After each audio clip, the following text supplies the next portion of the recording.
আমি মোসাম্মদ মিহিরাজ, গাজীপুরের এনজিও শিক্ষা কার্যক্রমের একজন শিক্ষক।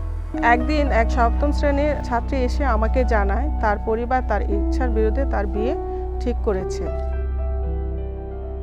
আমি শিক্ষক হওয়ার পাশাপাশি মানবাধিকার সংগঠনের আইন ও সালিশ কেন্দ্রে অগ্নি প্রকল্পের আওতাধীন সিভিল সোসাইটি অর্গানাইজেশনের একজন সদস্য।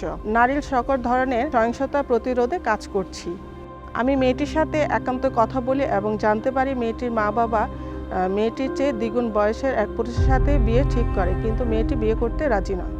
তার পরিবারে কেউ এটা বোঝার চেষ্টা করছে না। পরিবারে সবাই এই বিয়েতে রাজি, তার কথা কেউ শুনছে না। তার কথা শোনার পরে তাকে আশ্বস্ত করি এবং বাল্যবিবাহটা বন্ধ করার চেষ্টা করি। পাশাপাশি আমি আইন ও সালিশ কেন্দ্রের কর্মকর্তার সাথে কথা বলি এবং তার পরিবারের সাথে সাক্ষাৎ করি।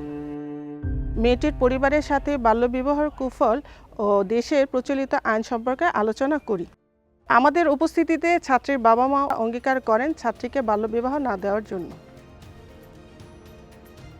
তারা তাদের ভুল বুঝতে পারেন এবং দুঃখ প্রকাশ করেন। এখন আমার ছাত্রী অষ্টম শ্রেণীতে পড়ে এবং ভালো ফলাফল করছে।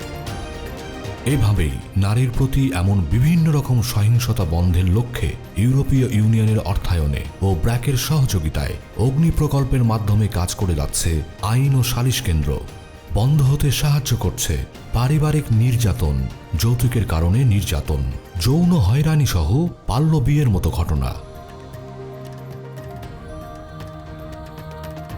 নারীর প্রতি সহিংসতার বিরুদ্ধে আওয়াজ তুলতে এবং এ বিষয়ে যে কোনো ধরনের সহযোগিতার জন্য যোগাযোগ করুন আইন ও সালিশ কেন্দ্রের হেল্পলাইনে।